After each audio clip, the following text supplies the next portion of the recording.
What's good, YouTube? Alex here, and today I'm gonna be doing a top 5 video. And as you can see from the title, this is not my episode again. This time it's gonna be one of my friends, and I'm gonna go ahead and let him introduce himself right now. What's up, YouTube? This is Adion, and today, homie Alex has blessed me with the privilege to be able to show y'all a little sneak peek into my closet. So we're gonna get it done.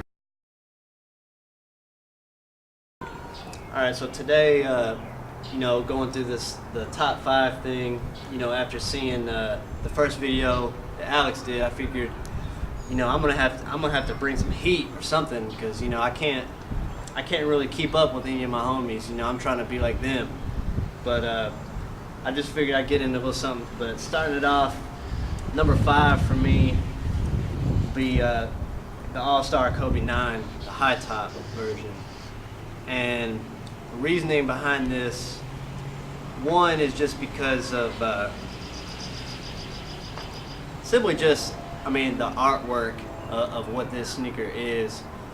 I was unfortunately unable to get the masterpiece, but I guess simply because of the history behind this, being the first high top Kobe, going above and beyond kind of what basketball sneakers are. I copped these earlier this year for retail, thankfully. It took a little minute, but I figured if I couldn't get the masterpiece, then these would do. But just the fly knit is just off the chain. Obviously, the glow in the dark sole, all the speckles here, the midsole glow. You got the lace tips that glow. It's just it's a dope shoe. I've only worn these once. I might wear them a few more times, but typically I just wear like my pants or whatever just over them. There's all kinds of different ways to do it. But yeah, man, Kobe 9 will probably be my top 5, starting it off for me. There it is.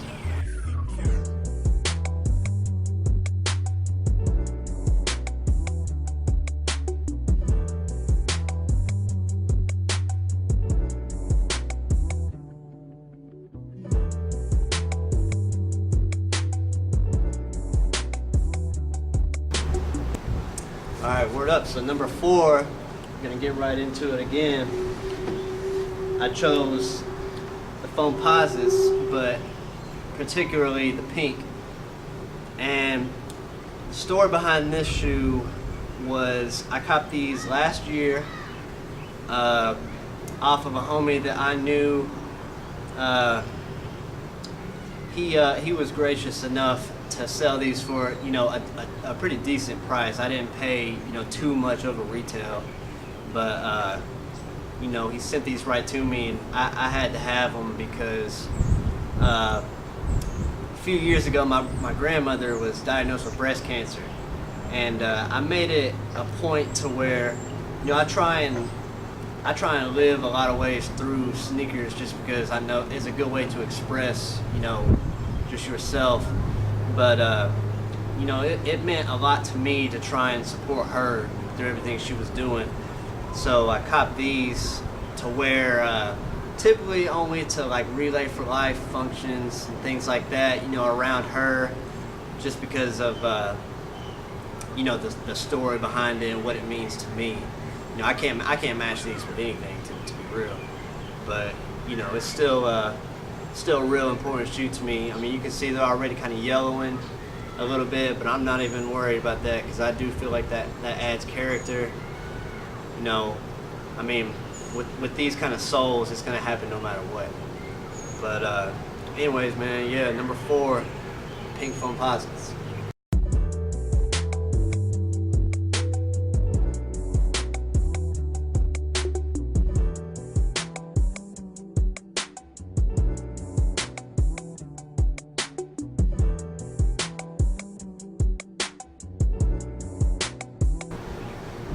Alright, here we go. Number 3. Get right into it. I chose the Ronnie Fieg Mint Asics collab. This shoe, I'll go ahead and let it be known now. the last thing that I copped these for was for hype.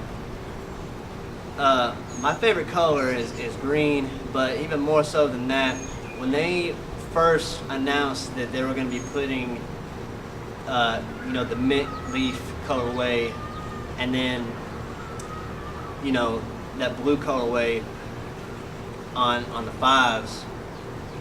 Like the last time I seen it was on the 3s, and I'd been into the sneaker game even back during like the early Ronnie Fike releases, like the Salmon Toes and all that, but I wasn't really about it. But when I saw these, I saw pictures first show up online. I was like, man, I gotta have these, because the Coves are dope, with that pig skin and all that on it. But these, even with this mesh, the materials used on this are just dope. I mean, this is just a clean spring, summer sneaker that I plan on wearing very frequently. These will not be chilling in my closet. And I copped these the day that they dropped online. I was lucky enough to get them immediately in my cart. And I got the extra laces with them and everything else. But yeah, man, dope little sneaker, man.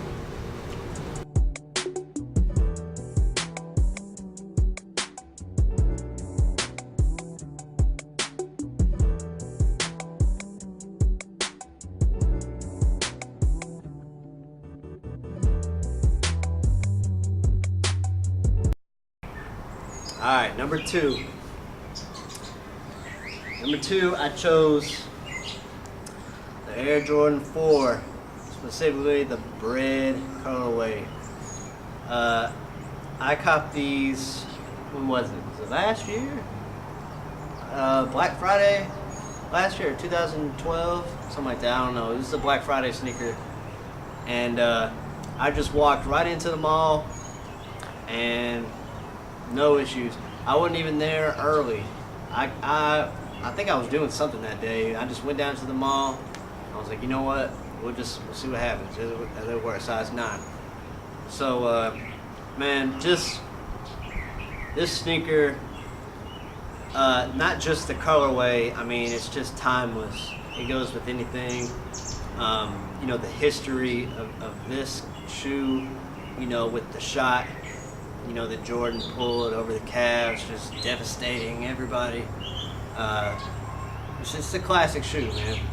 I mean, the design, the Tinker Hatfield kind of did everything that Jordan wanted.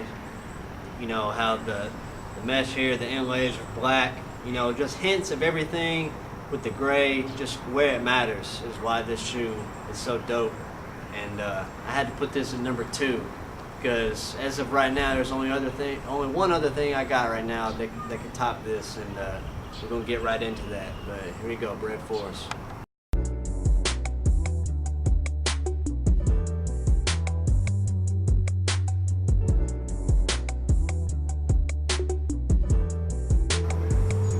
All right, here we go. Number 1 in my top 5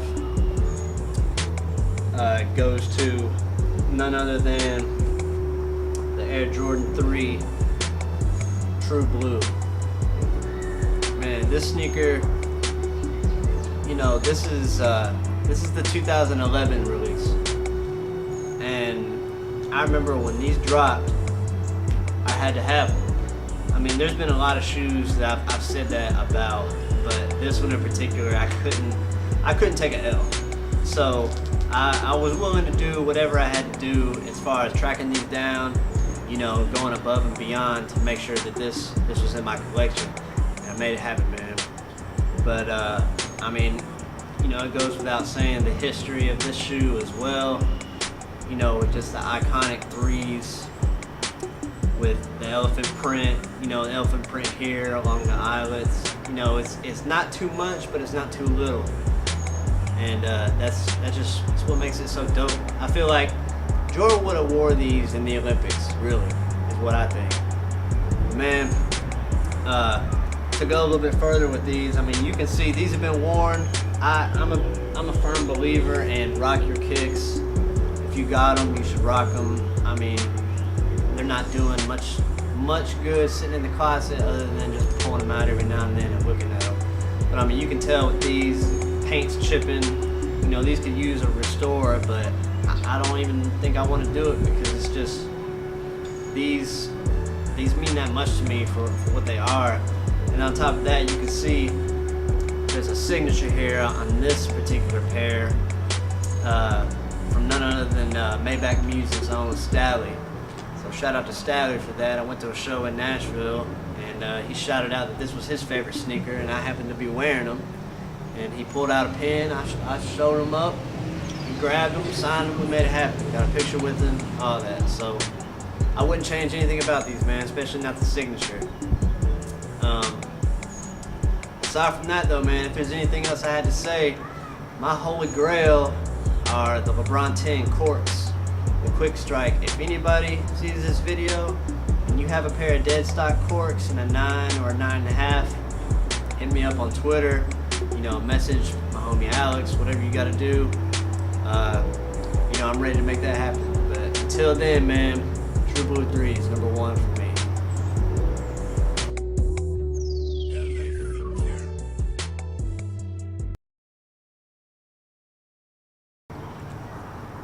Thank you for watching the video. If you haven't already, please hit that like button. And if you aren't, hit me with a subscribe and follow us on Instagram and Twitter. The links will be in the description, but if you want to give the plug. Yeah, man. My Twitter is @the180on. It's no idea spelled backwards. And same thing for Instagram, man. Y'all follow me on there. So yeah, thanks for watching, and until next time, YouTube. Thanks.